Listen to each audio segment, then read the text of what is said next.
and your shadow fell upon my lonely room.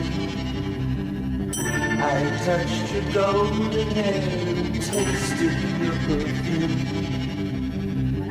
Your eyes were filled with love the way they used to be. Your gentle hand reached out to comfort me.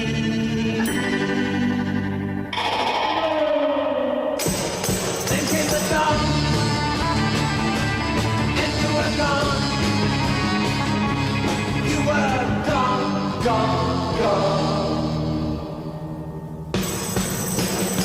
I had too much to drink last night, too much to drink. I'm not ready to face the light. I had too much to drink last night. Last night. The room was empty as I staggered from my bed. I could not bear the image racing through my head. You were so real that I could feel your eagerness. And when you raised your lips for me to kiss, came the dawn, and you were gone. You were gone, gone, gone. I had too much to drink last night, too much to drink. I'm not ready to face the light. I had too much to drink last night, last night. I had too much to drink last night, too much to drink. I'm not ready to face the light. I had too much to drink last night, last night. Oh, too much to drink. Oh, too much to drink. Too much to drink last night. Oh, too much to drink. Oh, too much to drink.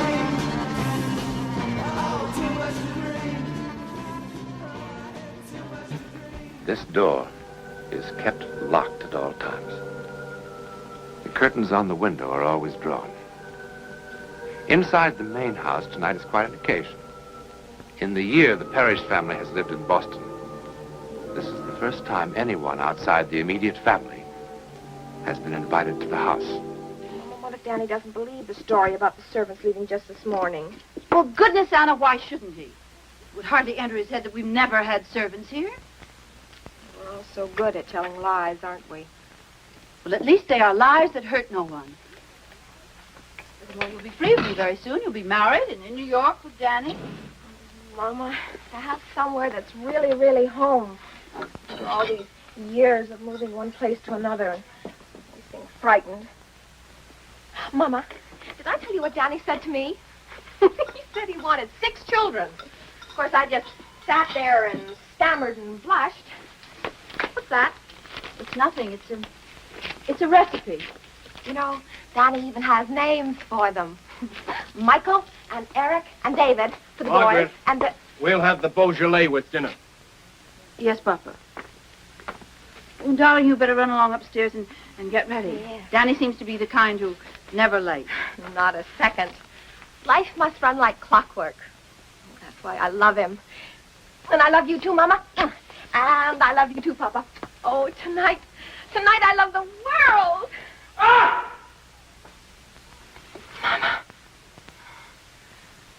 There seems to be someone in the garden. George, go and see what's happened.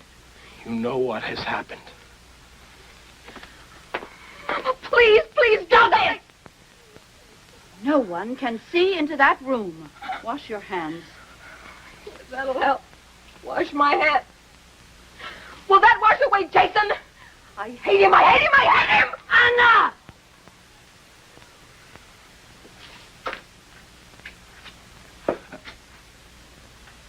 What is it? Come inside.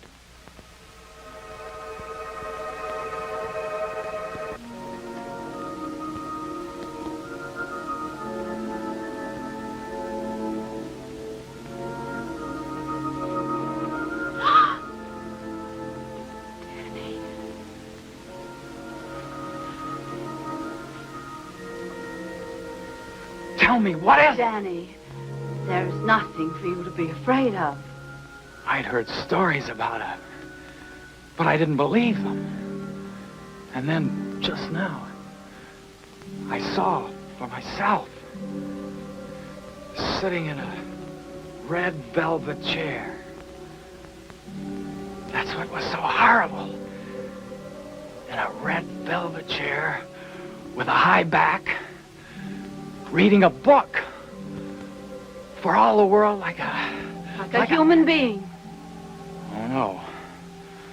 What I saw didn't belong inside a house. What I saw belonged in the sea. Danny, you're very young. I hope you will have the compassion to understand. Mama, no! He has to know. He is my son. He's Anna's brother. Anna's brother? Danny, It happened before he was born. He was born that way? Danny. It is a disease that is not contagious, nor hereditary. Danny, what Mama says is true. Anna, I can't. Before God, what Mama says is true. Anna, stop All the it. doctors swear it. It's I'm not sorry. hereditary. I'm Danny, sorry. please don't leave me. Please don't leave me, Danny. Danny.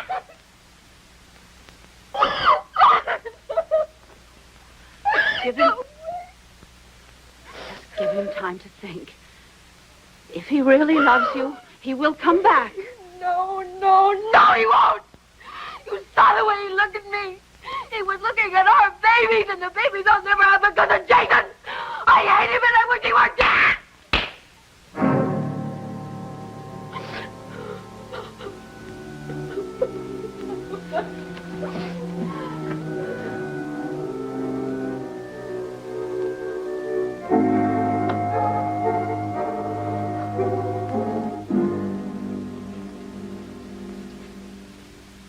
George, I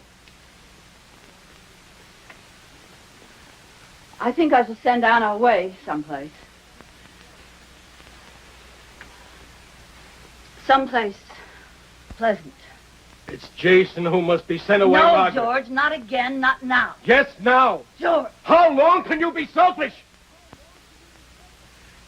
Each time we've had to move, whenever I've had to look for a new job, you know what agony it's been for him. He'd be happier away from us. There are hospitals that would take him. You don't mean hospitals. He's my son, too, Margaret. For the love of God, have some pity for the boy. Pity? Yes, pity! How do you think he feels locked up in the room? I have told you 100 times I will not let him go. And that's always finished the argument, hasn't it, Margaret? But not tonight. No, not tonight. Hush, George. He will hear you. You cannot ask me to give up my life. At last you said it, Margaret. He is your whole life. Not me. Not Anna. Jason. You've no love left for the rest of us. He needs me more. Margaret!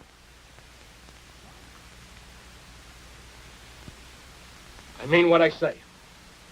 If you don't agree with me now, if you don't agree with me this moment to send Jason away, then I shall leave you.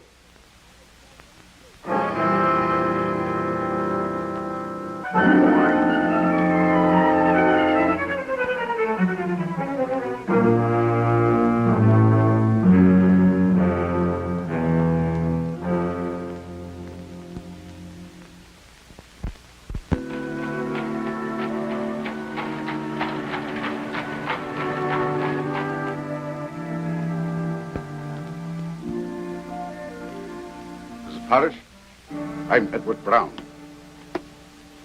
It was very kind of you to see me. Who could resist such a letter? I'm surprised, madam, you confide these intimacies to a stranger. As a stranger, you could be of no help to me, Dr. Brown. Madam, let's be clear on this point.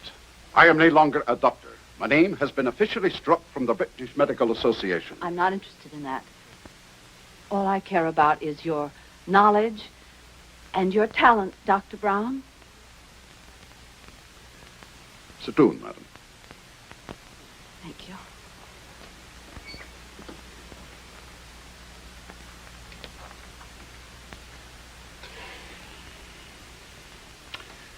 I remember hearing of a few such cases as your son's.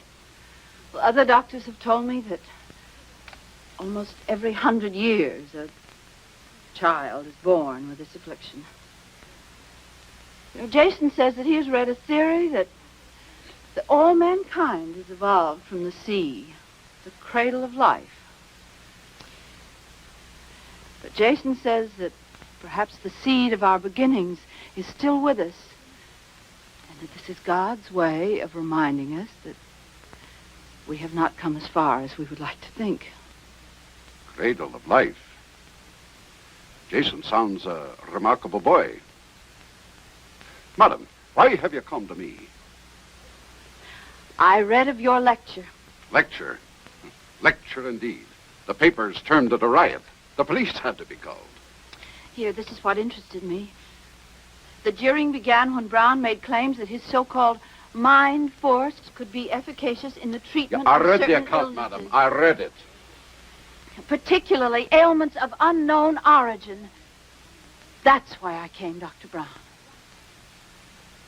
Please, will you be honest with me? Have you been successful? There have been a few cures and many, many failures.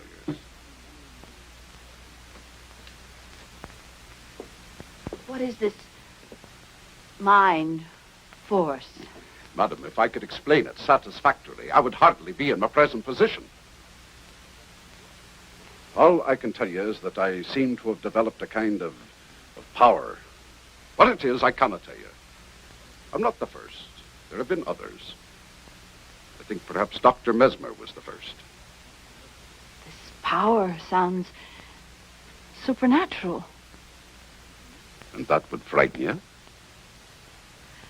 I want my son to be well. The means do not concern me. Will you dine with us tonight and see Jason? Madam, do I look in such bad need of a meal? I am in such bad need of help. I'm sorry. I thought perhaps another chance of success was vital to you. Madam, I don't believe either one of us could stand another failure.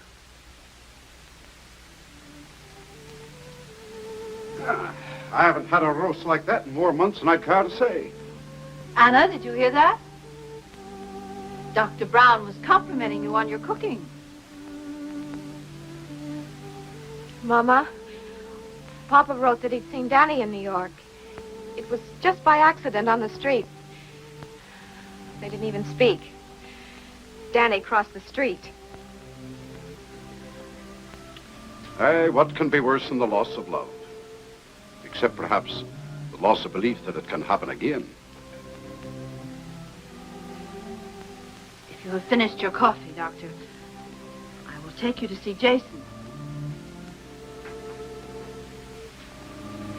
Miss Parrish.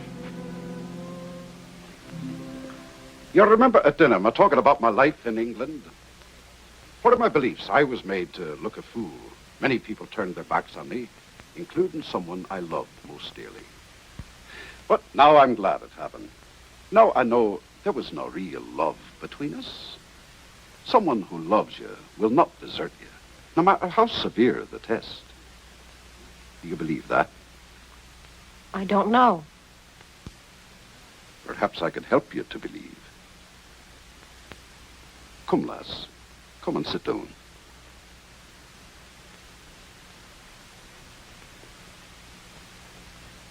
Perhaps I could help you to believe. Madam, have I your permission to play a game with Anna? You have? Anna, you know I want to be your friend. Yes. Give me your hands.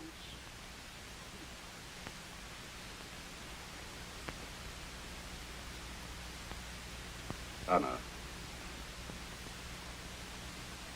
fix your gaze on a point of light in your ring. Stare at it. Never take your eyes from it. I want you to imagine that I tied a balloon to your wrist. Imagine that your hand has no weight in it. The balloon is pulling it into the air. Your hand has no weight in it. It can float in the air like a feather. The balloon is tugging up, up, up. That's it. Now, as your hand rises higher, it will come toward your face. Keep staring at that one point of light. Keep staring at it as your hand comes toward your face. You're becoming more and more sleepy. Your poor eyes ache for sleep. But you cannot close them until your hand touches your face. Only then will you sleep. Sleep.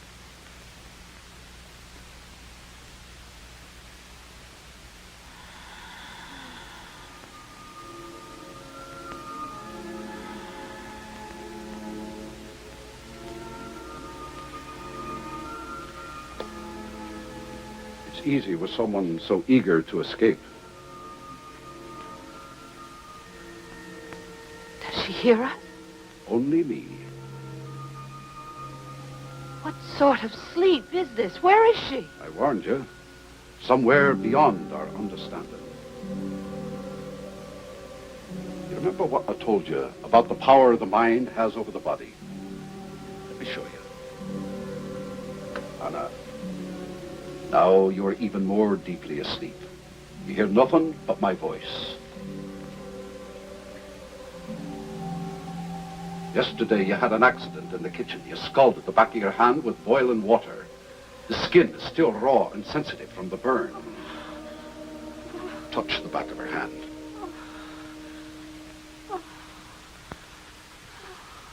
Go on, touch it.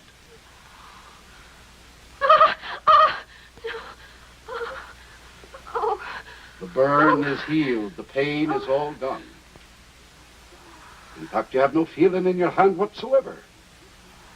The nerves are all dead. The hand is numb.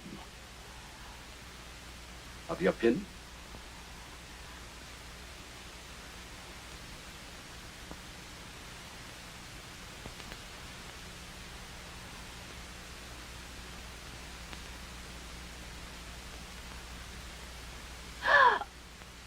It will not bleed.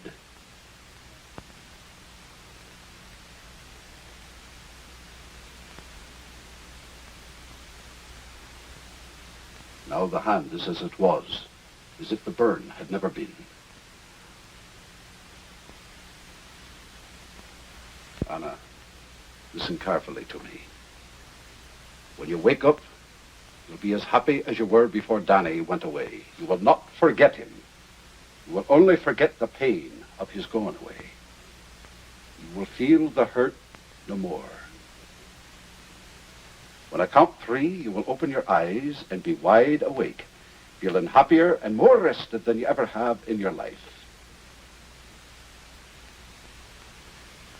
1, 2, 3.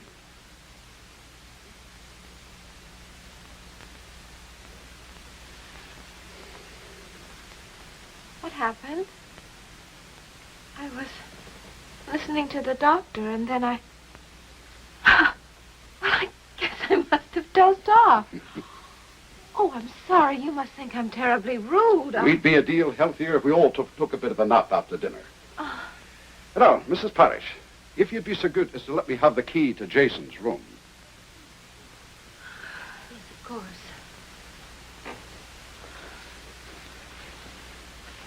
Doctor, I think if anyone can help Jason, it's you. Thank you.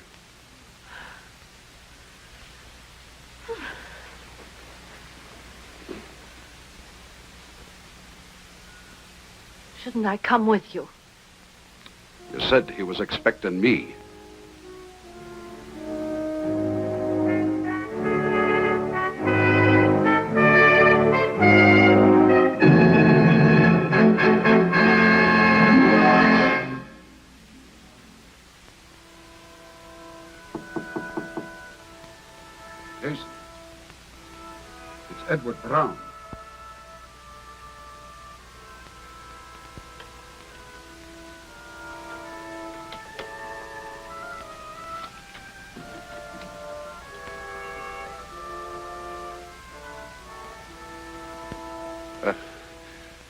My name is Edward Brown. Your mother's kind enough to still call me Dr. Brown, but then I expect you've heard that story. Jason, I feel very much an outcast, too. Will you remember that? I need your cooperation if I'm to be of help. Remember this, too. We'll be dealing with the unknown. How long it will take and to what end, I know no more than you. It may be frightening, even dangerous. What is worse, futile. Jason, I failed many times. The decision must be yours.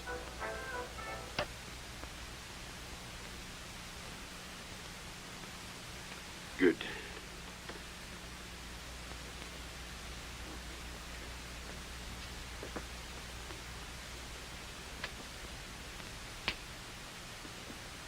Let's waste no more time. Jason, give me your hands.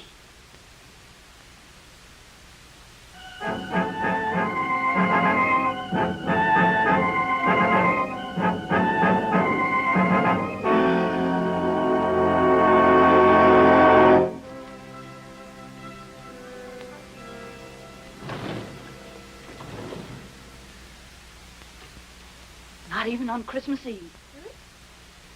I think I must have been insane to let that doctor talk me into this. Absolutely insane.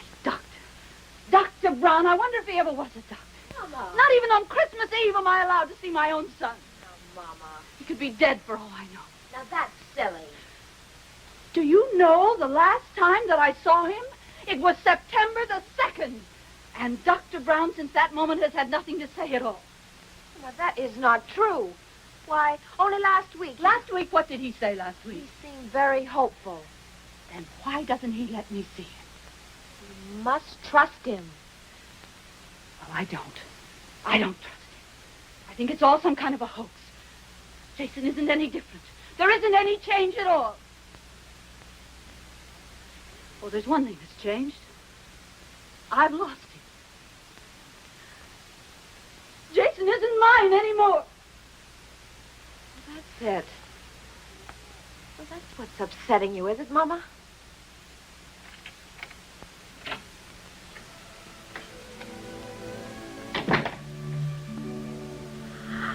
Papa! Oh, Papa! Oh, my God, you're home. Oh, we need you so much. Hello, baby. Hello, Margaret. George, I'm glad you're home. Papa, you're in time for Christmas.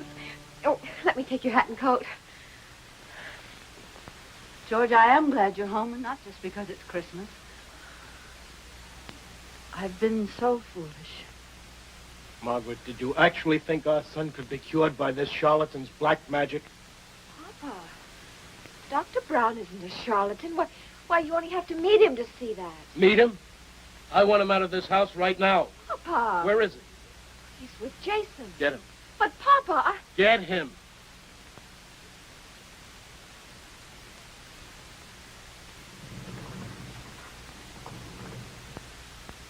I was desperate, George. I know, Margaret. Margaret, I brought someone with me. He's waiting outside. Why? He's from a hospital in New York. No! Margaret, listen to me. No! I've seen the place. No!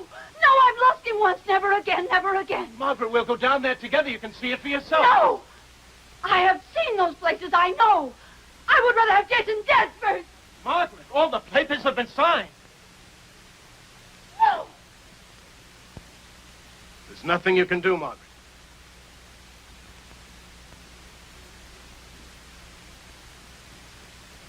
There is. Yes, there is. There is something I can do. You will never take him.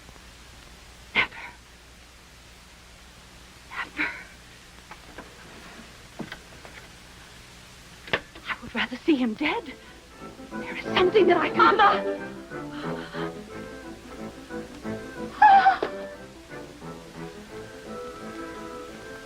It was Jason's wish to wait till Christmas.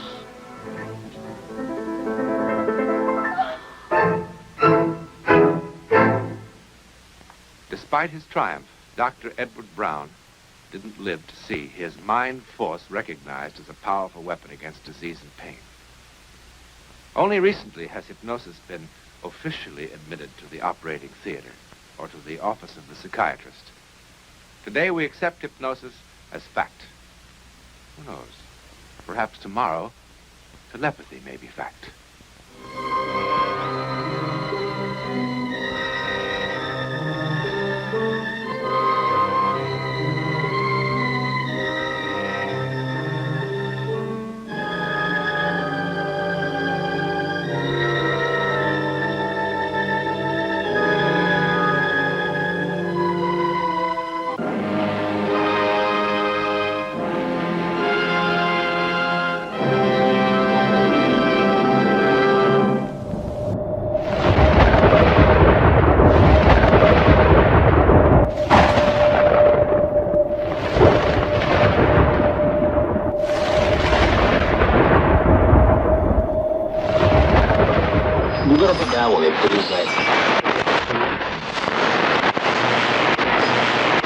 Catherine blocks the oxygen.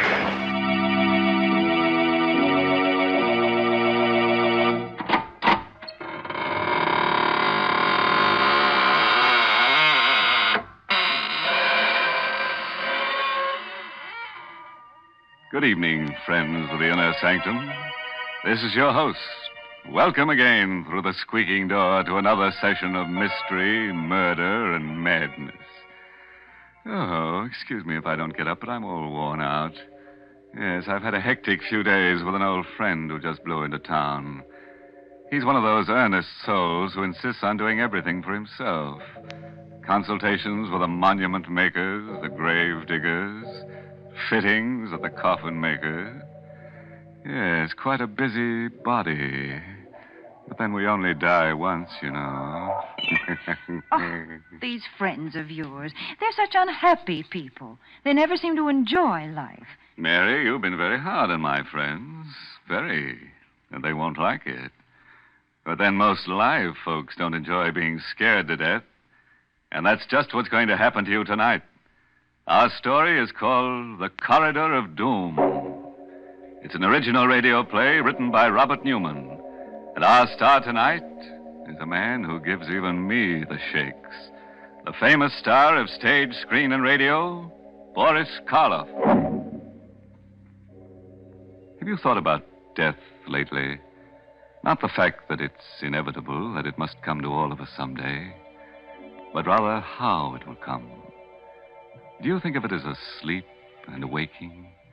Of a sudden transition from one state of being to another? Or to a state of non-being?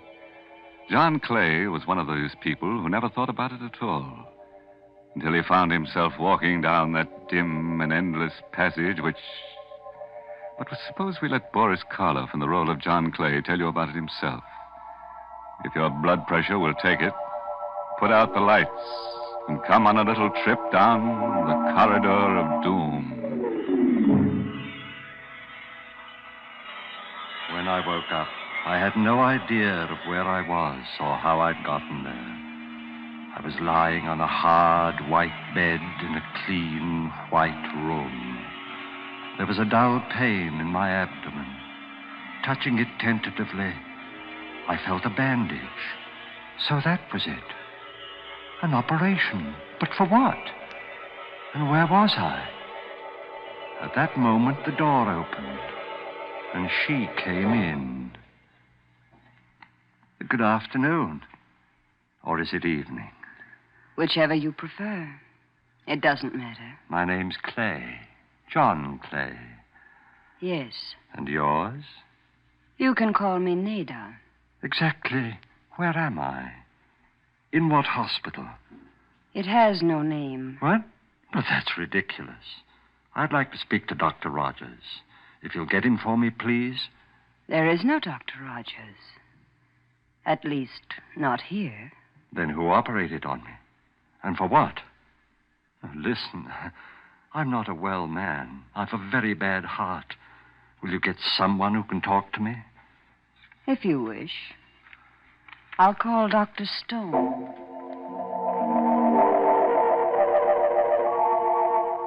A chill crept through my bones. It wasn't cold.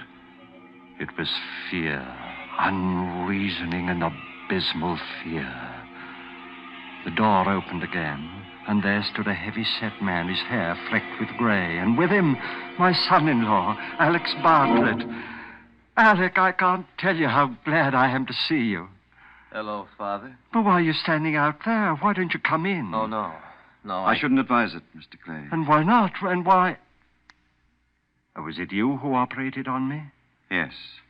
I'm Dr. Stone. Why wasn't Dr. Rogers called in? He's taken care of me for years. There wasn't time. It happened during the night. Acute appendicitis. And even as it was... Even as it was? What? And why are you dressed that way, Alec? All in black. Well, it's customary. After all, you are my father-in-law. Of course I am, but... Now, look, Alec. You've got to stop being so mysterious. You know about my heart, what any sudden shock will do. I don't think you need worry about that anymore, Mr. Clay. And as far as the mystery is concerned, this initial period of adjustment is always a little difficult. Difficult? Do you realize what it's like, lying here helpless, completely isolated, as if I were all alone in the world? Or isn't there someone I can talk to? Some of the other patients? Not just yet. When the time comes, you'll meet them. But, look, Doctor, I can't stand much more of this. I can't. If I don't find someone who really cares about me, who'll treat me like a normal human being... My dog. How about my dog? What do you think, Doctor? Yes, that's possible. We'll see what we can do, Mr. Clay. Come along, Bartlett. Goodbye, Father. You'll be back, won't you, Alec? I don't know. I'll try, but it's difficult. Very difficult. Then don't go, Alec. Don't leave me here all alone. Come back. Come back.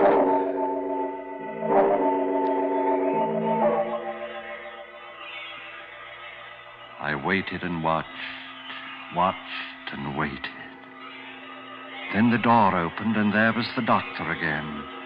There was a small, thin-faced man with him this time, wearing the white coat of an orderly and carrying a black box with a handle.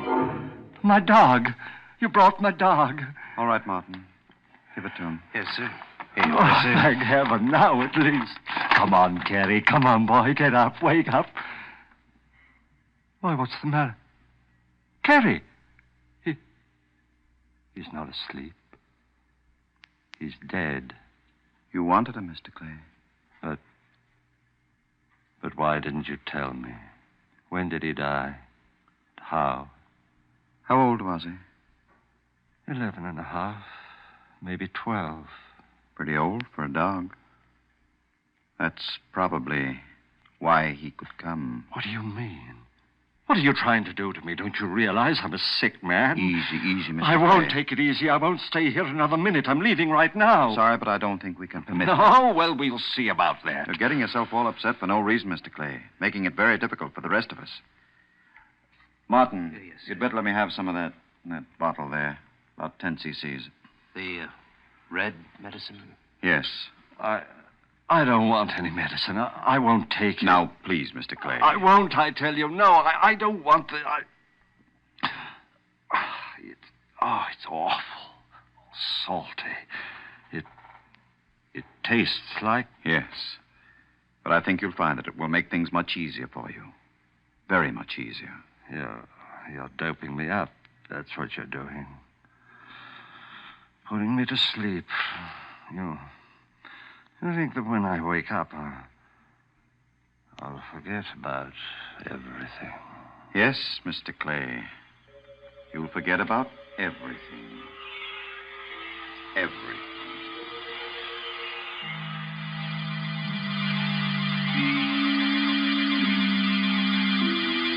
somewhere deep down under the earth. It was a passageway, stone-flagged and with stone walls, and I was walking slowly down it in my bare feet. I could feel the chill of the cold stones through the thick layer of dust. The passageway stretched ahead of me, endlessly. And then suddenly, I noticed that there were doors set into the walls on either side, closed doors. And on each door there was a name. Abel, Abercrombie, Abington. Where was I? What was this place? What was behind those awful, ominously closed doors? Something seemed to be drawing me on down the terrible passageway. Addison, Agar, Allen. I could feel the cold creeping up my legs, higher and higher, my heart pounding faster and faster. Then suddenly I knew where I was and where I was going, knew what was waiting for me there ahead of me down the passage. No, exerting all my will, I turned, tried to go back. With a roaring in my ears, I was falling through the darkness. Falling.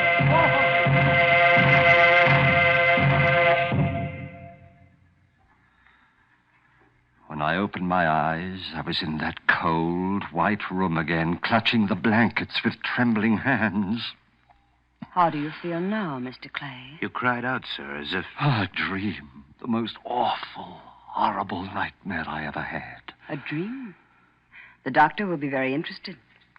Would you care to tell me all about it? Oh, I don't even want to think about it. It was about your former life? Former life? Oh, I'm sorry. I shouldn't have said that. I meant... Here, where are you going? To get my clothes, to get out of here. I won't stay here But you another can't minute. go. You can't. Martin, help me. Please, let go of me. Let go. Don't you realize that if I do stay here, if I dream that dream again... Listen. I was in a passageway. An endless, eternal passageway like a corridor of doom. It stretched on and on to infinity with doors, closed doors on either side. And on each one of the doors in alphabetical order there was a name. The name of all those who had died since the beginning of time. I was walking down that corridor on my bare feet and... Why are you looking at me that way? You mustn't talk about that. You mustn't, do you hear? But you asked me. You didn't dream that dream. You couldn't have. And you've got to get it out of your mind. We'll help you. We'll give you a massage. That should make you relax. The alcohol, Martin, right over there. A massage, you think that'll help? If it doesn't, we'll call Dr. Stone. Try something else. Martin. I see. Now what? What are you staring at? Your feet. On the soles. Dust. Thick, gray dust. Dust. Like the dust in the passage. The corridor of doom. And that means...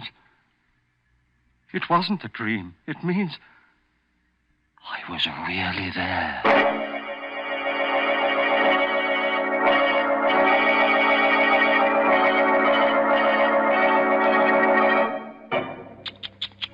Dirty feet on those nice, clean sheets.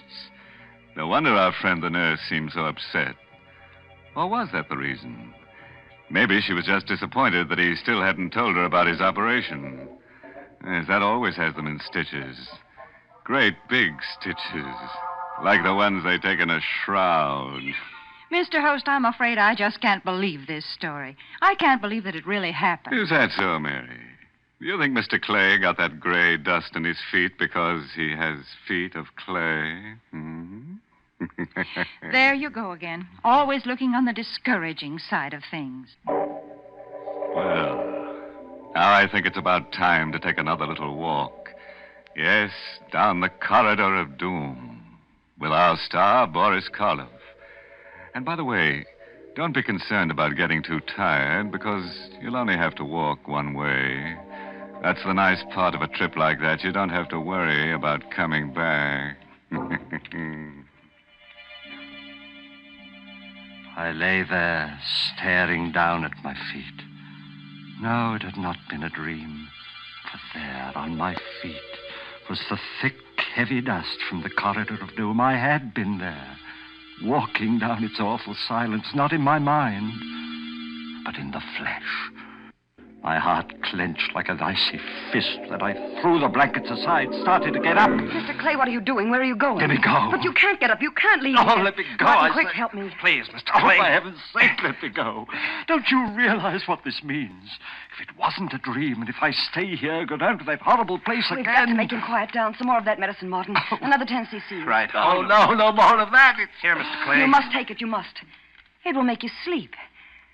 Sleep so soundly that you won't be able to go down there again. No, but... All right. Give it to me. Here. You stay here, Martin. I'll go get Dr. Stone and tell him. Better, Mr. Clay? I don't know. Color. Dark red. The taste. It's like... Yes, I know. And it makes me sleepy. My eyes get heavy and... Have you been here for a long time, Martin? No, not long. What is it like outside of this room? It's strange. Like no place else. And the other patients, what are they like? They're strange, too. Listen, Martin. I'm a rich man. You're the only friend I've got here. You've got to help me. Whether you're rich or poor doesn't matter. As for helping you, that's what I'm here for. You've got to stay here. Watch me. Every minute. My heart. I don't think it'll stand much longer.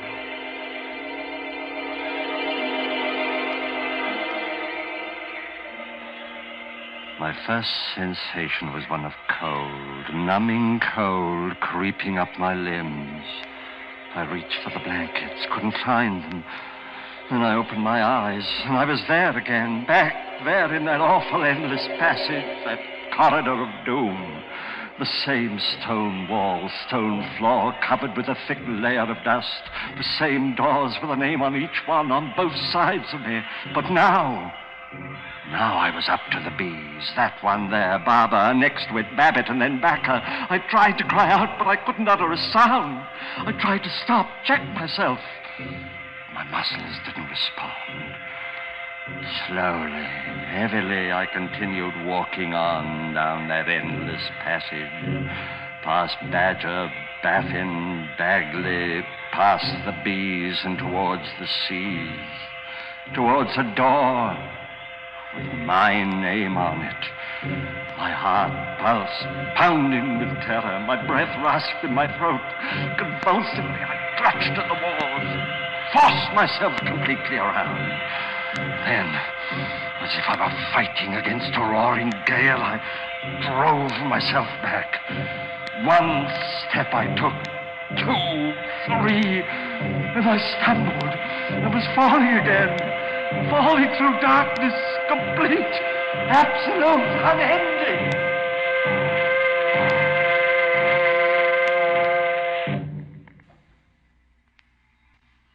Even before I opened my eyes, I knew where I was. Back in my room, the sheets crumpled in my sweating hands. I lay there for a moment.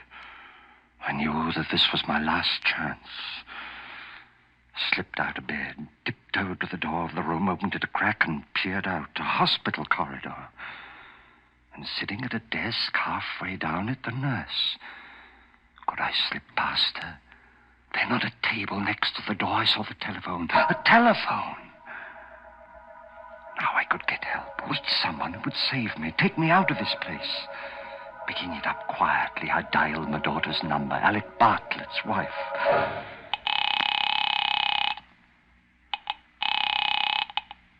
Hello? Jane? Oh, thank heaven. Hello? Jane, it's your father. Listen, you've got to help me. You've got to come and get me. I'm at the hospital. Alec knows where. Hello, is anyone there? Yes, can't you hear me? Didn't you hear what I said? It's your father and... Jane! Hung up. I heard her, but she couldn't hear me. Something wrong with the phone, her phone. I've got to get hold of somebody, but who? Dr. Rogers? Oh, might be out. And if they come in while I'm phoning... Oh, I know, of course.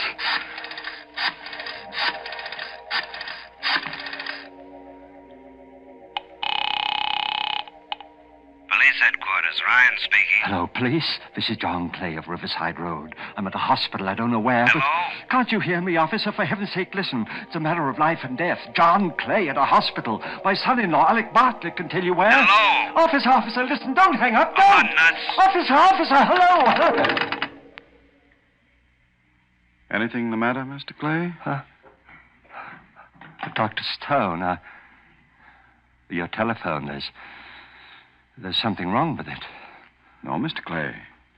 There's nothing wrong. Not with the telephone. But I tried to make 2 calls. 2 different numbers, and... I know. And you should have known. Nurse, orderly. Should have known what? Why couldn't they hear me when I could hear them? Why? Yes, Dr. Stone? Will you put Mr. Clay back into bed? No. I'm awfully sorry, sir. I only went out for a minute. Come on, Mr. Clay. No, please. leave me alone, please. Mr. Let Clay, go. please. No. No use struggling. You know that, don't you? Yes, I know. Doctor, I won't have to go back down there again, will I? Down to the corridor? That's not up to me. All right, nurse. I think we're ready for another dose. The final one. Yes, Doctor. No, doctor. No, not that red medicine. Not again. I'm sorry, but you've had a lot of time. All the time we can give you. All right, Mr. Clay. No, I won't Here. take it. You know what it means, Doctor. If I go back down there again to the corridor, it'll be to the letter C. To the place where my name is. If he won't take it by himself, perhaps you'd better help her, Martin. Yes, sir. No, Here, no, Mr. no, I Clay. won't.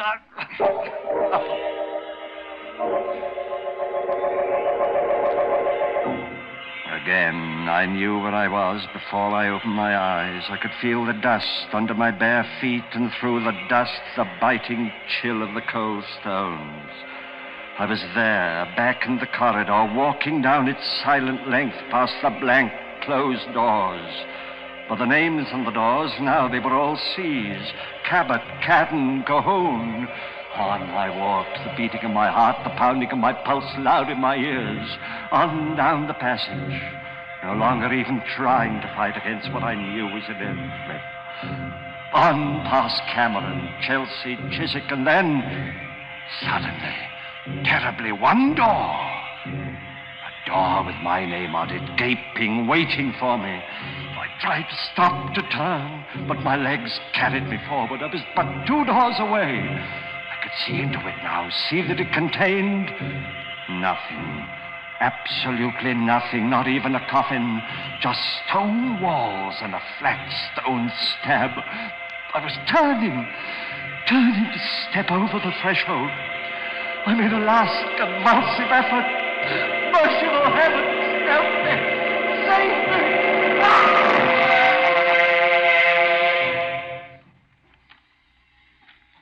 All right, Martin. Pick him up. Yes, sir. Is it all over? Hello, Bartlett. In at the death, eh? I'll see if there's any pulse, of course, but I should think it is all over. It is Stone, but not the way you think. What? Clay. He's not dead. No thanks to you. All right, get him up, both of you. Here, Mr. Clay, let me help It's you. all right, Martin. I'll be fine from now on. But how? Don't look so surprised, Alec. Mr. Martin is a detective. I hired him some time ago. You see, I had a feeling that something was wrong when that railing broke accidentally, and I took that bad fall. So I decided I should investigate. You can't prove it. You can't prove anything. The first results of Martin's investigation showed me what bad financial shape you were in. And it was then that I realized that you had actually been trying to murder me to get hold of my money. So I faked that story of having a very bad heart. You mean it? I thought it would give you the idea of trying something more subtle and less dangerous. And it certainly did. But you still can't prove anything, not a thing. No, don't you worry about that. Don't forget. Come back here, Bartlett. You'll never have a chance to prove it. Come back, Bartlett. Oh, you shot him, killed him. Well, I couldn't have. I fired up in the air to get him to stop. Come on. But I don't understand it. There's not a mark on him. But he is dead. He was the one who had the bad heart. That's what gave me the idea of pretend. Good heavens, look. And what? This hallway was supposed to be the corridor of doom. When I reached the door with my name on it, I was supposed to die. Look. Look at the name on that door there. The one right next to him. Bartlett.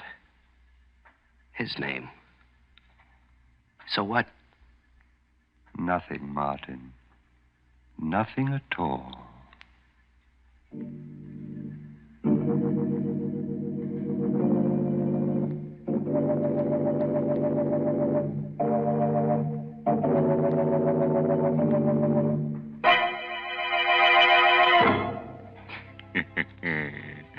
Now, where do you think old Dr. Stone got the idea for that little alphabetical graveyard? That's right, for me. Huh? You don't believe me?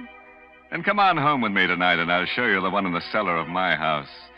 What's more, I'll show you a door and a neat stone slab with your name on it. Nonsense, Mr. Host. Mr. Clay just explained that the whole thing was a hoax. And I'm not going to sit here and hear you say otherwise. Well, then don't sit. Stand up and we'll take a walk, Mary Bennett. Yes, back to your name. Back to the B's. Baker, Bartlett, Bennett. You don't scare me. Yeah?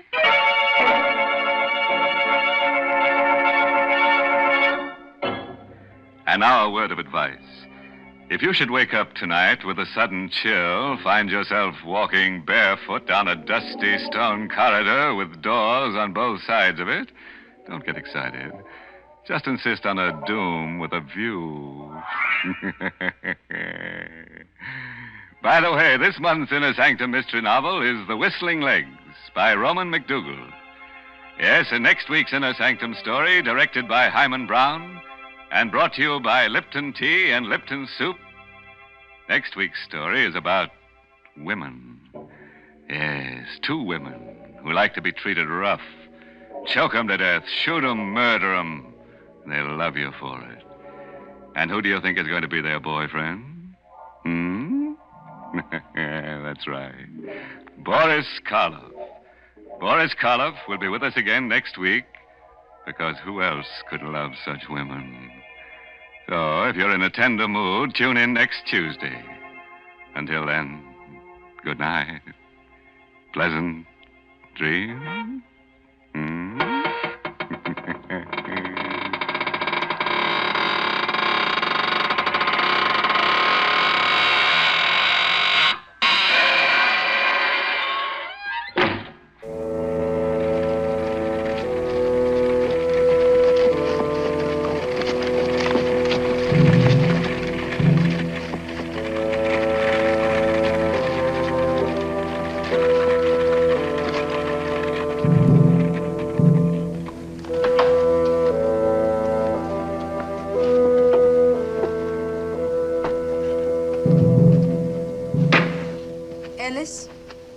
Must we go in there? Of course, why? Why do we have to see him? Well, darling, I want to see him. He's my uncle. Besides, you've never even met him. I'm afraid. What? I'm afraid. Afraid of what? Haven't you any idea of why he wants to see you? Only what he said in his note. You've asked me that 25 times in the last 2 hours. You know as well as I that he said to come at once. Would you mind waiting for us, please? We won't be but a second.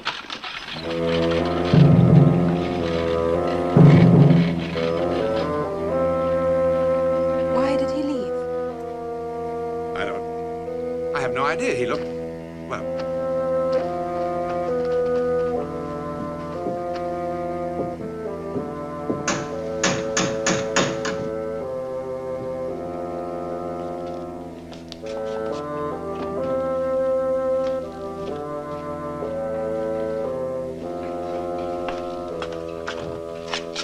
Monsieur Corbett, how good to see you again after so many years. Thank you, Jacob. How long has it been? Oh, too long, too long. Jacob, this is Mrs. Corbett. Madame. Jacob has been with Uncle Amos forever. Not forever, but a long, long time. Your uncle is waiting for you. Right.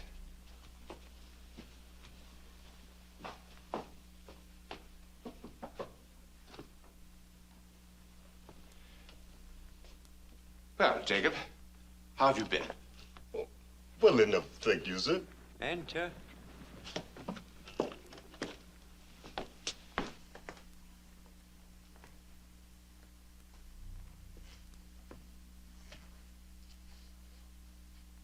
Uncle?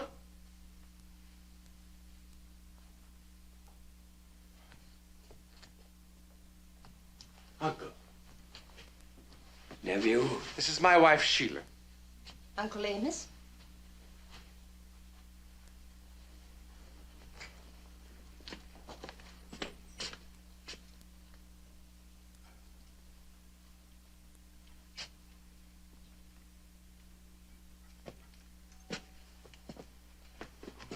Sit down, sit down.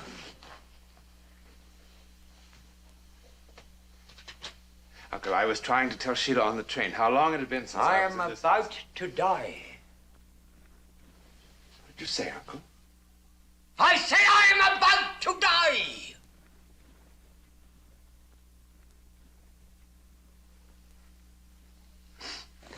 I am going to leave everything that I have to you.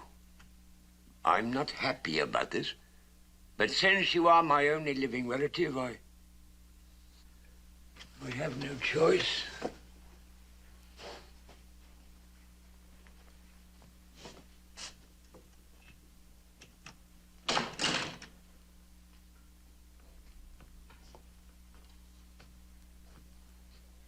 There are, however, certain conditions. What are they, Uncle? You will have to live in this house. I love this house, Uncle. Some of my happiest childhood memories are here. That's good, that's good. There are, however, one or two other conditions. What are they, Uncle? You will remain here and do my bidding. Which is, Uncle? That you spend 24 hours of every day here, and that you allow no day or night to go by without examining the burial vault beneath this house. My body will lie there, and the vault will be sealed as I direct. If at any time you should discover that someone or someone has been tampering with the vault, you will find my written instructions in the top drawer of this desk. In return for this house and all that I possess, which is considerable, will you promise to do these things exactly as I demand? I promise, Uncle.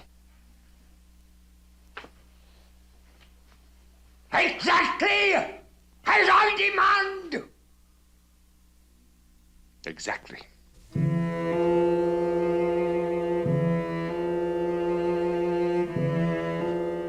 I'll tell Jacob to see to your things.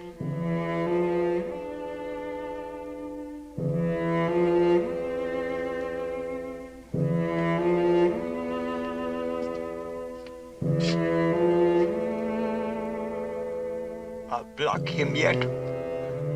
Amos Wilder is still a match for you. Do you hear me, Andrew? Do you hear me?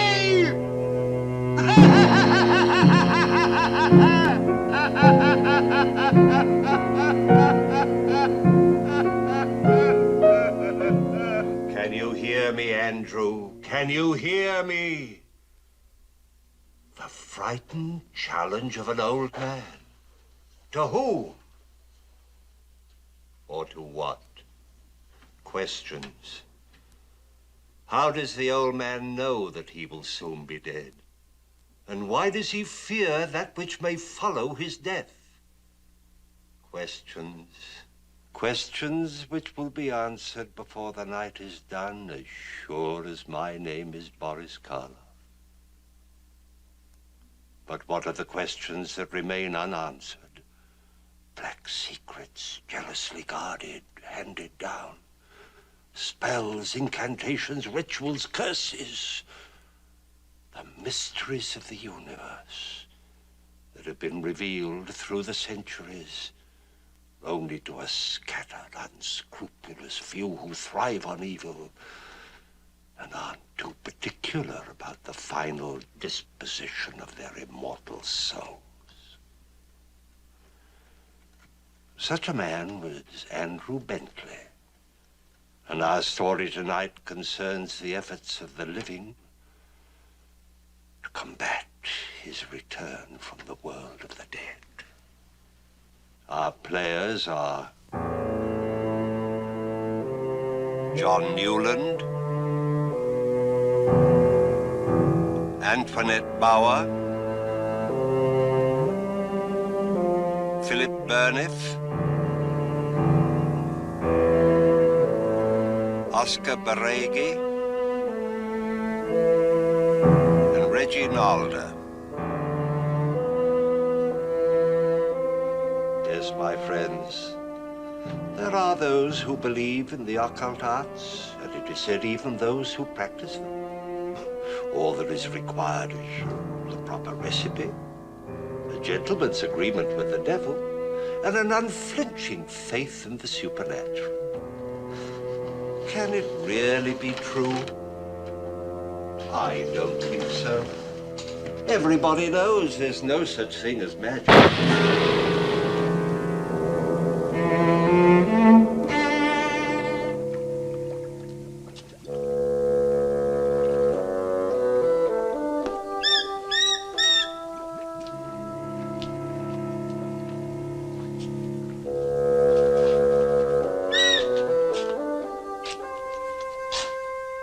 It's all right. I haven't forgotten you.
Down into the depths of the earth, gloriously, never to see the sun again.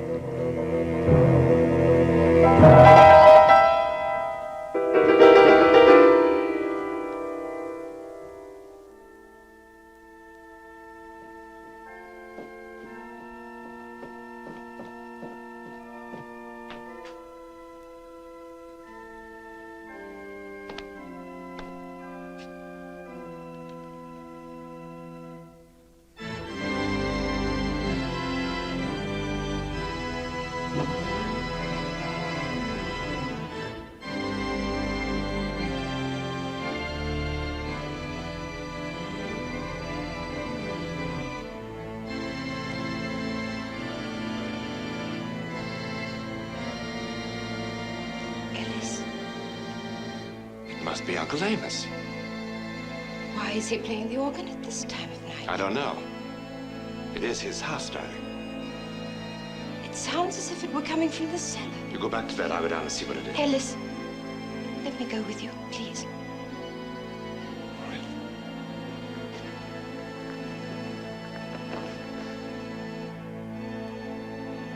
How weird it sounds.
Thank you, Doctor. Thank you. Difficult day. One that I'm not sorry to see end. It's been a horrible day. Yes, indeed. Funeral, interment, reading of the will, all in a matter of hours. But it's over now. And all this is yours. Including a sealed burial vault. Oh, I shouldn't let that bother me. It wouldn't ordinarily. But after seeing Uncle Amos only last night, and having him tell us that he was about to die. Dr. Weatherby, the last thing he said to us was, I won't be seeing you again. How did he know? Well, I hadn't really intended to tell you so soon. It wasn't quite that mysterious. Tragic, yes, but not mysterious. What do you mean? When your uncle said, I won't be seeing you again, he meant that he intended to take his life with poison. What? How do you know? Well, even if I hadn't examined him, I'd have known. The odor of arsenic is unmistakable. But why? Was he ill? No, not physically. His mind? I'm afraid so. Yes, well, that would certainly explain some of his odd conditions. Conditions? That must be why he said what he did. And what would that be? He said, I'll block him yet. Him? Yes. Amos Wilder is still a match for you. Do you hear me, Andrew? Do you hear me? Andrew. What do you suppose this Andrew might be? Thank you, Jacob.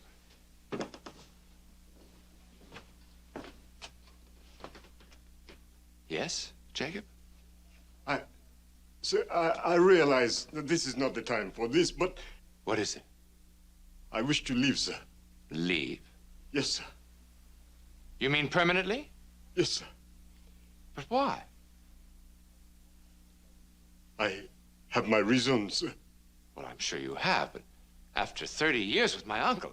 33, sir. 33 years, then, Jacob, and you want to leave? Yes, sir. Is it us, Jacob? Oh, no, Madam Colby. Of course it isn't. It's... Well, what is it, Jacob? Well, I understand that I can't force you to say what it is. But couldn't you stay at least a little while until my wife and I have a chance to familiarize ourselves with the house, or at least replace you with someone else? Well, perhaps for a little while. I am sorry.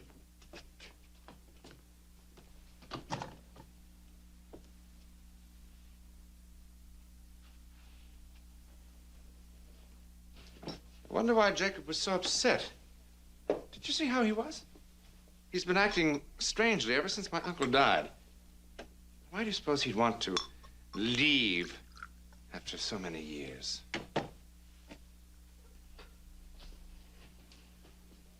Do you know?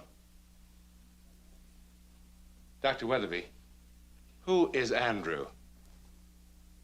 Not is, Mr. Corbett. Was. Andrew Bentley died 2 years ago.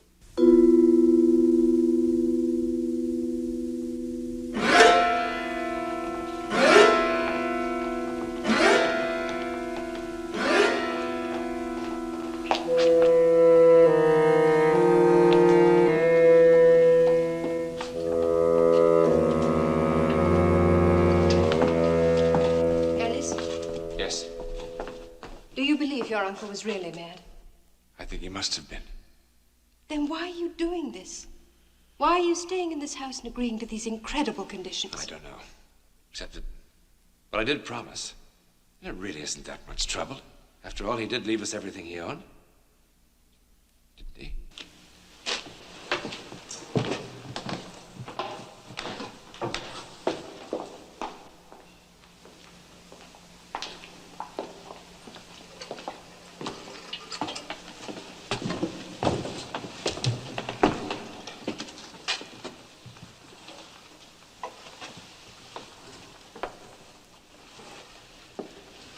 Seems all right. Yeah, now that wasn't so bad, was it?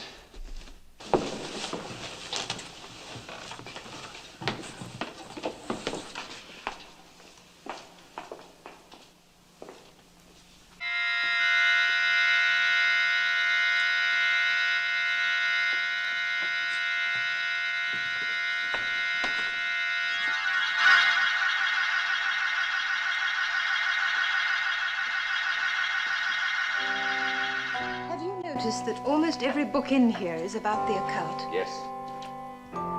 You know, I can remember my mother telling me stories of Uncle Amos and his black magic. You never told me that. No wonder he was so strange. Let me show you something. Yes. Your uncle gave this to me before he died, sir. He told me to give it to you after you had examined his tomb. Thank you, Jacob.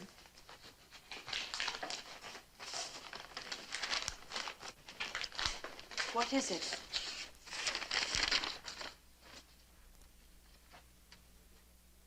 I beg your pardon, sir. Supper will be served shortly.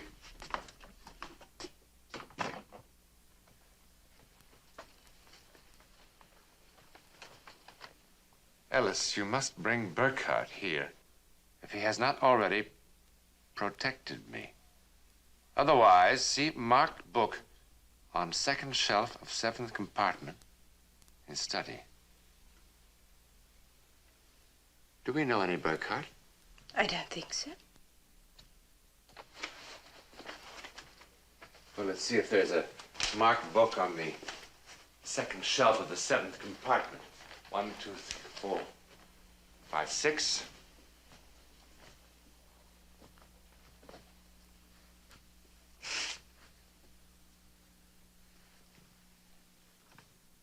The rights of protection. Protection? Against what?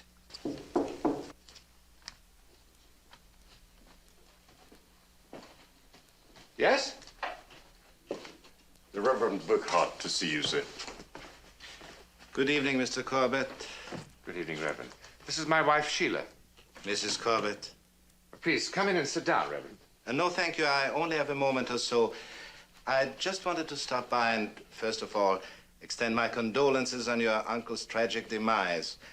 Secondly, to explain why I couldn't appear at the funeral to bless your uncle's grave. So that's what he meant by protection. I beg your pardon?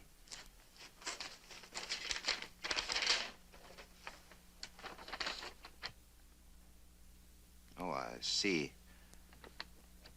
You, of course, understand why that protection, as he termed it, had to be withheld. I presume you mean because he took his own life. Yes. As far as this book is concerned... The rights of protection? Yes, put it away. Why? For your own good.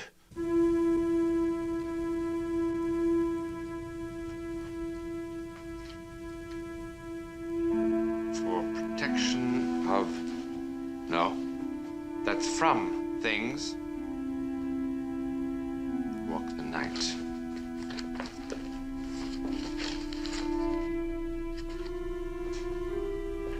Res existent quae noctem obscuritatemque suem pervedent. There are things which stalk abroad by darkness. Demones qui homines incultus saepis in temptationem inducant. Demons lured on by man's ignorance. Mr. Corbett, please. Avent omnus ut semitipse maleficio, eorum se exponant atque ad protegendos mortuos et tumbas, defensores se erigent. Let no bodies, it means dead bodies, be exposed to their evil wrath. Let there be all manner of protection from mortuos et tumbas. Crypts and vaults. Crypts and vaults.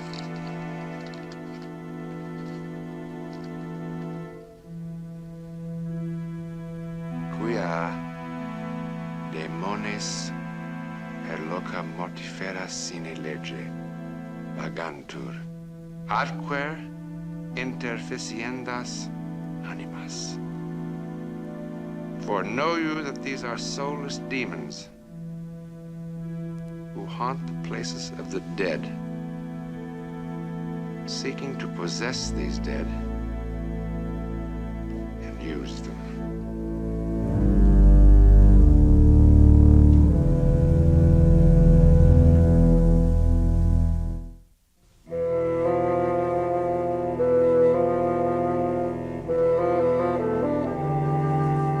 Ellis! I'm here, darling.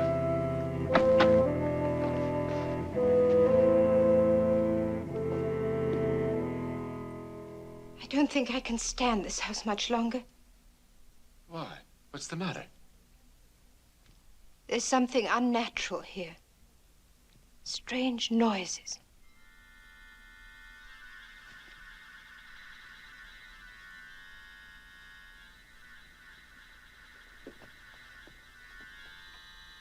No, that's just...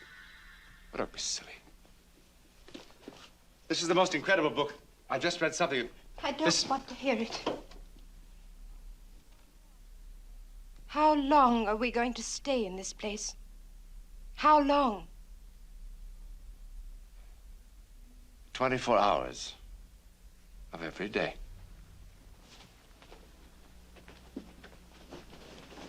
What do you mean by that? We promised. Or rather, I promised. To take care of my uncle's grave. Forever? Surely you're not serious. What do you want me to do? Give up this marvelous house and a sizable bank account? And go back to that grubby little apartment at the university? Do you enjoy spending the rest of your life kowtowing to deans' wives? You know, Sheila, sometimes you and I have very little in common.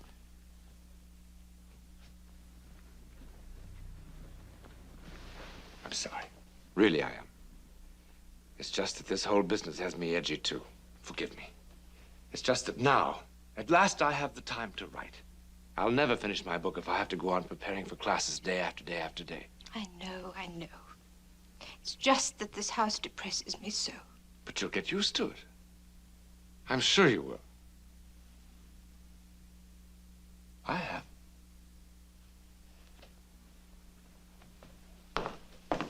Ellis!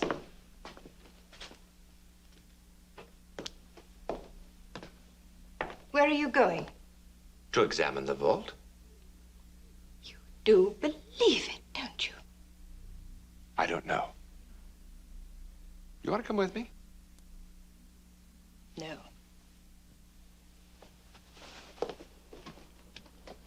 Sheila, if it gets to be too much for you, I mean, really too much, we'll leave. I promise. All right?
Who are you?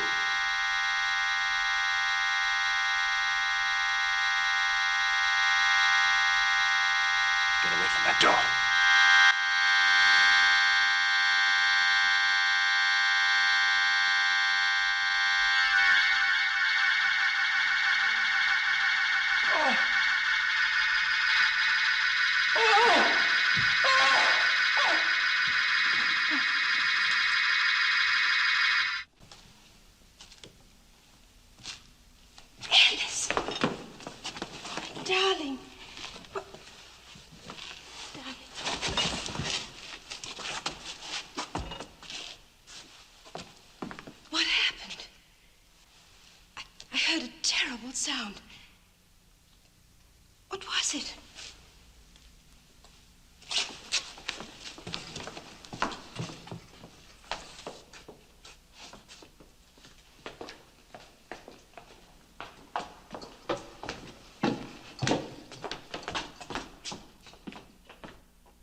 What happened?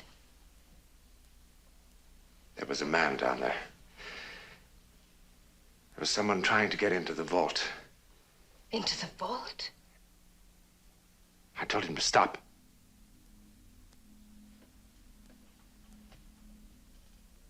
He was terrifying.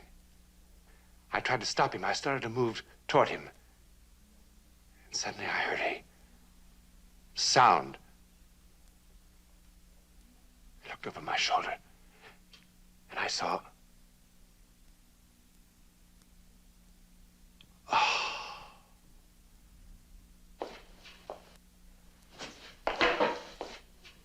Monsieur Corbett, Jacob, I've just come from the vault. Sir? Someone was down there. Someone trying to get into the vault. Someone I've never seen before. Who is he, Jacob? He was tall. He wore a long black cape. You know who he is, don't you, Jacob? He's the reason you're frightened, isn't he? He's the reason you want to leave. Who is he, Jacob? Jacob! Who is he, Jacob? He's Andrew Bentley, sir. He's Andrew Bentley!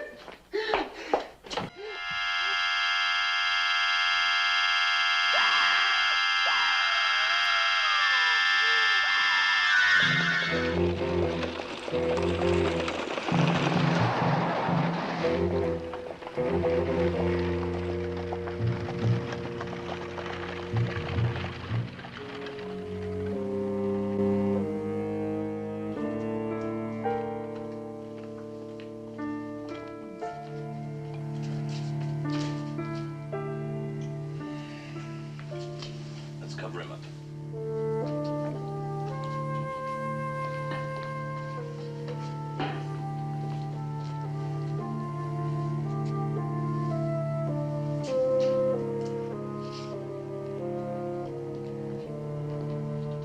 You say he saw something that terrified him.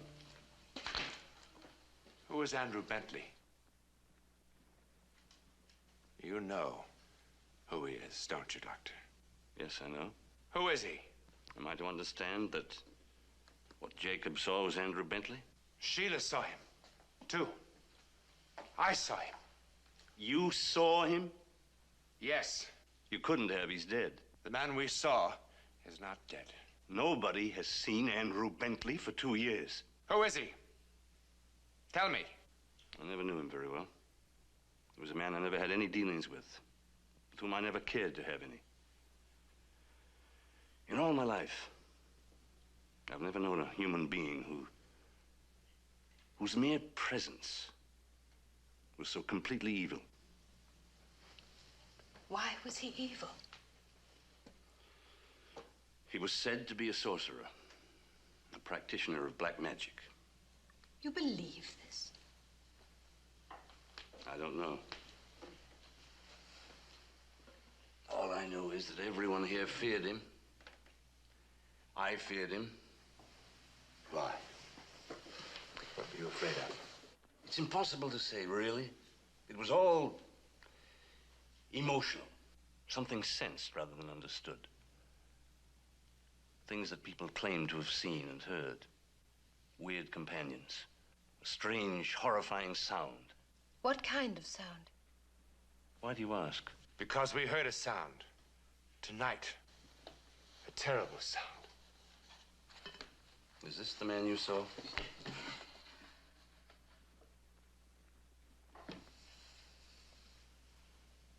Yes.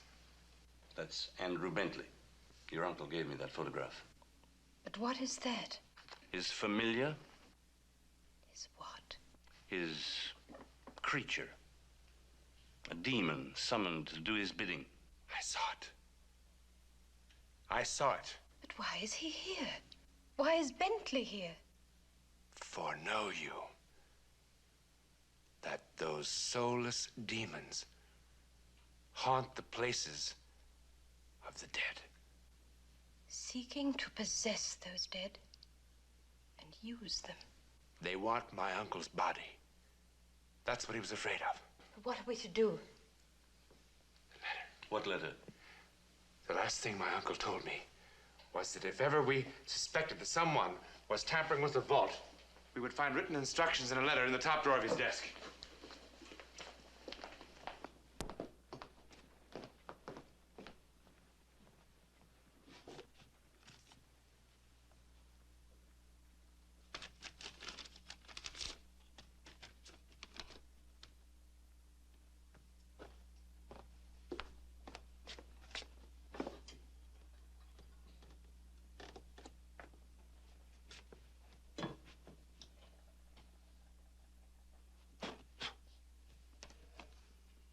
Alice, if they come from me, as indeed they must have if you are reading this, there is but one course you can take.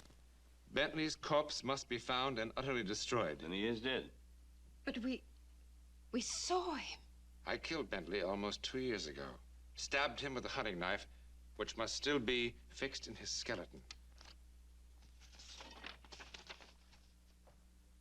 What you see walking the night is his ghost. He may look real, but he is not. What you see is a shade, a specter without substance.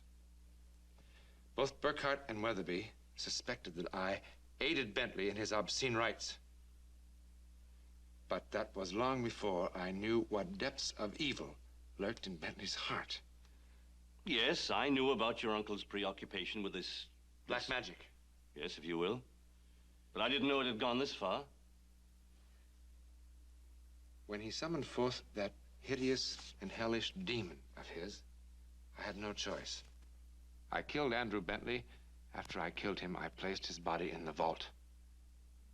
But the familiar moved it and hid it somewhere in the grounds. I've not been able to find the remains, but I have kept them from the house with my magic. They torment me constantly. I cannot go on. Yet I fear what must follow when I am dead. What does he mean? They will want my body, Ellis, so that it can be inhabited by Bentley's demon. Save me from this unspeakable horror. Find his corpse. Destroy it. Now. It must be somewhere in the cellar. Wait. You can't do this alone. It's extremely dangerous. We need the Reverend Burkhart.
This way.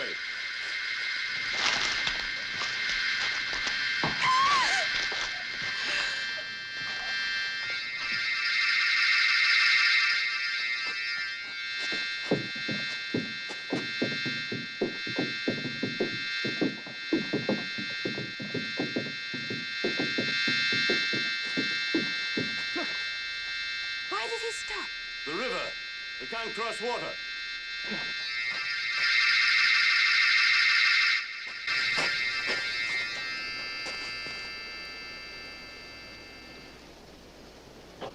What was that sound? I heard it all the way inside the church. Father, help us, please. We must find Andrew Bentley's body. And destroy it.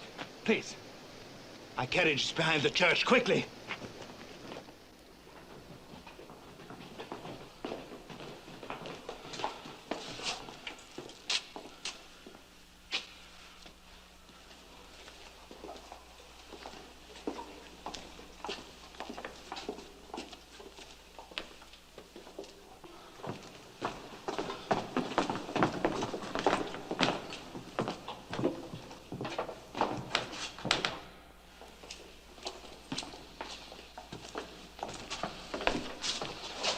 In the name of the Father, and the Son, and the Holy Ghost, I command thee, spirit, leave this place and return to thy grave.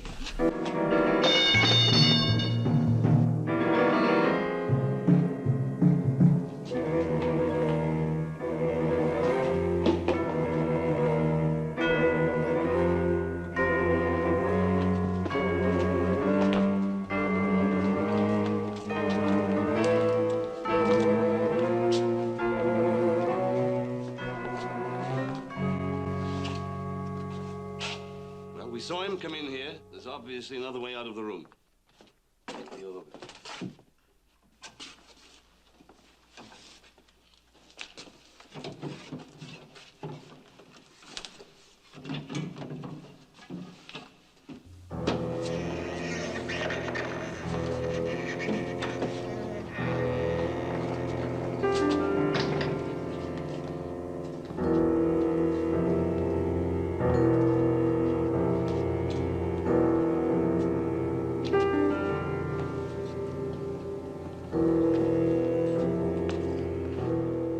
What an evil place.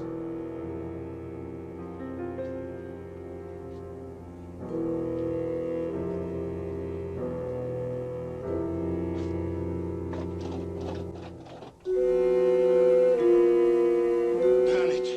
Burn it quickly.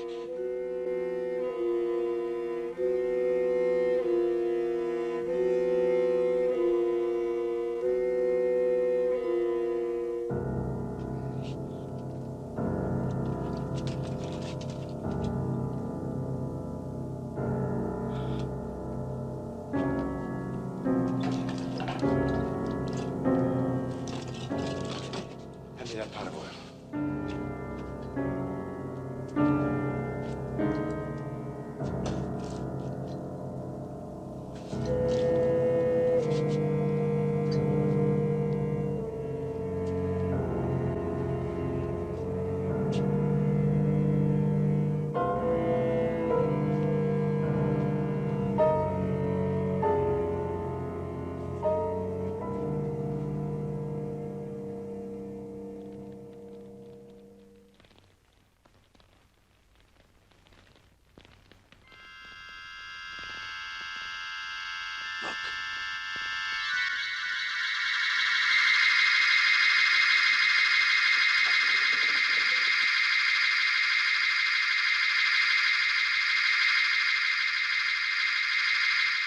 Once Bentley's remains are destroyed, it will return to depths from whence it came.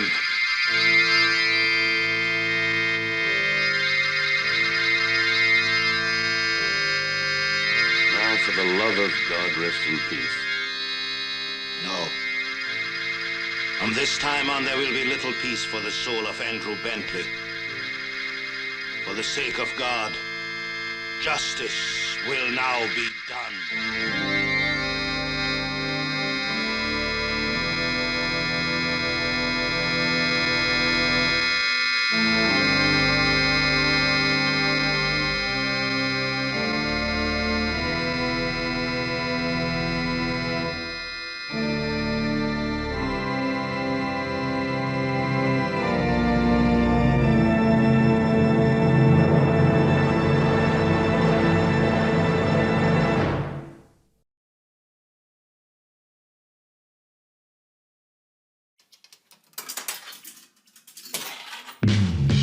When I'm unhappy and in my eyes things look bad, I just have to close them all and suddenly I'm glad.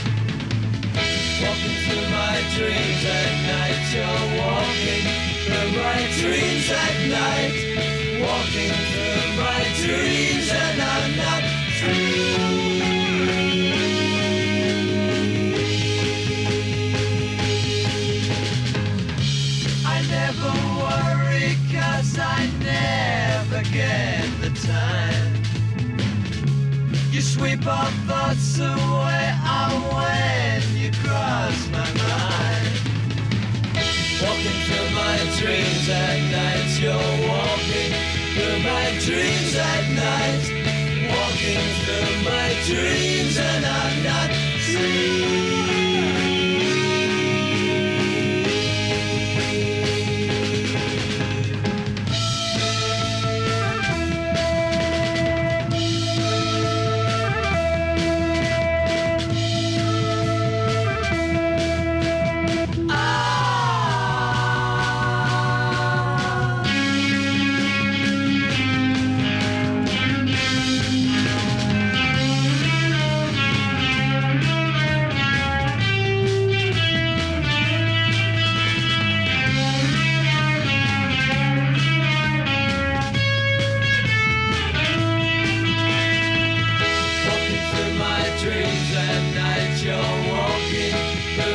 Dreams at night, walking through my dreams and I'm not free.